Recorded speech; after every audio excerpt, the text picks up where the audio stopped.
नकारात्मक सोच बनी रही तो डिप्रेशन में पहुंचा सकती है और परेशानियां पैदा कर सकती है। जब यही सोच ज़्यादा बढ़ जाती है तो शरीर के नाश की भी सलाह देने लगती है। नकारात्मक सोच बहुत खराब चीज़ है। ये पाप से आती है। जब हमारे से कोई पाप बन जाता है इस जन्म में या पूर्व जन्म में, वो जब सवार होता है तो देखो, चाहे जितनी विपरीत परिस्थिति हो, अगर सकारात्मक भाव है तो हम उसमें भी आनंदित रहते हैं। भगवान की कृपा है। आज आई है परिस्थिति, बदल जाएगी। जैसे दिन नहीं रहा, रात आई, ऐसे रात नहीं रहेगी, दिन आएगा। ऐसे सुख और दुख है, दुख आया है तो सुख आ जाएगा, सुख है तो फूलो मती, दुख आने वाला है। एक क्रम है इसका। तो हमें चाहिए कि नकारात्मक सोच को हम नष्ट कर दें। भजन बल के द्वारा हम खूब नाम जप करें और अपनी नकारात्मक सोच को छोड़ें। और भय करने की जरूरत नहीं, सर्वत्र भगवान है। जब जिसको जहाँ मरना है, आप ना आवे आप पर ताई तहाँ ले जाए, वो वहीं जाएगा। वैसे घटना घटेगी, वैसी परिस्थिति बन जाएगी। एक बार मरना है, 100 बार मरना नहीं। तो ना मरने का डर होना चाहिए, ना और कोई भय होना चाहिए। नाम जप करो और अच्छे आचरण करो और भगवान की कथाएं सुनो। भगवान और भक्तों के चरित्र सुनने से बहुत जल्दी हृदय पवित्र होता है। जब तक बच्चा अध्यात्म जीवन में नहीं होगा तब तक विनाश की ओर तो बढ़ सकते हो, विकास की ओर बढ़ना संभव नहीं। यहाँ जो कुछ देख रहे हो सब विनाशी है। आप बेईमानी करके रुपया कमा सकते हो, आप घूस दे करके किसी डॉक्टर बन सकते हो, कोई पद प्राप्त कर सकते हो, लेकिन वो सब विनाशी है। 4 दिन बाद जब तुम्हारे प्राण छूट जाएंगे तो शरीर ही छूट जाएगा, पद छूट जाएगा, बैंक बैलेंस छूट जाएगा। तो इसको विकास हम कहें या विनाश कहें? विचार करके देखिए। विकास तो तब है जब लोकांतर की भी गति हमारी अच्छी हो, हमें भगवान की प्राप्ति हो, या भगवान के द्वारा ऐसे उत्तम फिर हमारा जन्म हो, हम उत्तम कर्म करने वाले बने, हमारे अंदर सद्गुण हो, हम परोपकार करें, समाज को सुख पहुंचा सकें। इसके लिए अध्यात्म की आवश्यकता है।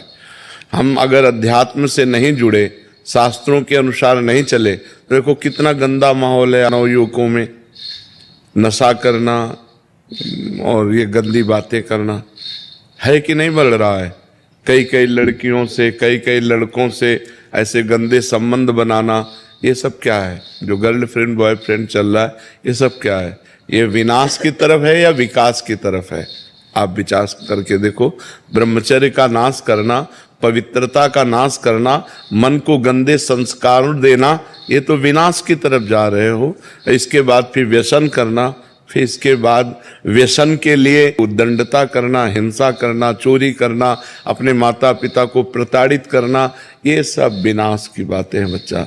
अगर हम लौकिक और पारलौकिक दोनों उन्नति चाहते हैं तो हमें अध्यात्म से जुड़ना चाहिए, हमें सत्संग सुनना चाहिए, हमें शास्त्र स्वाध्याय करना चाहिए और भगवान का नाम जप करना चाहिए और अपने माता पिता बूढ़े जनों की सेवा करनी चाहिए। उनके चरणों के आशीर्वाद से हम आगे बढ़ेंगे, ऐसी भावना रखनी चाहिए।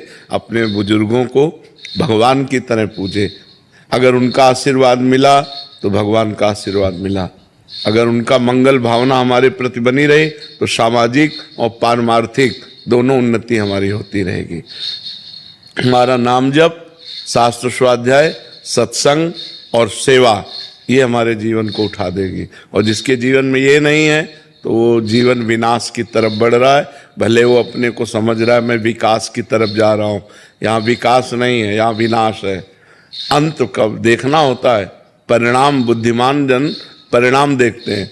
जो मूर्ख होता है वो वर्तमान के सुख को देखता है, जो बुद्धिमान होता है वो भविष्य की बात सोचता है कि ये जो कार्य कर रहा हूँ इसका परिणाम क्या होगा, इसका भविष्य क्या होगा। जो विवेकी है वो परिणाम देखता है। तो परिणाम यहाँ जो कुछ भी है वो सब विनाशी है। अगर हमने भगवान का भजन नहीं किया, सदाचरण नहीं किए, परिवार में हम शांति प्रेम नहीं बना पाए, समाज को हम परोपकार के द्वारा सुख नहीं पहुंचा पाए तो हमारा जीवन विनाशी और विनाश ही कमा पाए। अविनाशी कुछ हाथ में लगा नहीं। अविनाशी है भगवान का नाम, भगवान का ध्यान, भगवान का चिंतन करते हुए भगवत भाव से समाज की सेवा। समझ पा रहे मित्रों, आशा करता हूँ कि यह धार्मिक शिक्षाप्रद कथा आप लोगों को अवश्य पसंद आई होगी। अगर आप लोगों को यह कथा पसंद आई हो तो इस कथा को लाइक करें और अधिक से अधिक लोगों को शेयर भी करें, जिससे कि वे भी इस शिक्षाप्रद उत्तम कथा को सुनकर अपने जीवन को सुखी एवं सामर्थ्य बना सकें। मित्रों, अगर अभी तक आप लोगों ने हमारे चैनल को सब्सक्राइब नहीं किया है तो तुरंत सब्सक्राइब कर लें, जिससे कि नोटिफिकेशन के माध्यम से आप लोगों को हमारे नए नए वीडियोज़, शिक्षाप्रद कथाएँ तुरंत प्राप्त हो सके और आप उसको सुन करके अपने जीवन को सुखी बना सकें। तो कल फिर किसी नए धार्मिक कथा को लेकर के आप लोगों के समक्ष फिर से प्रस्तुत होंगे। तब तक के लिए राम राम।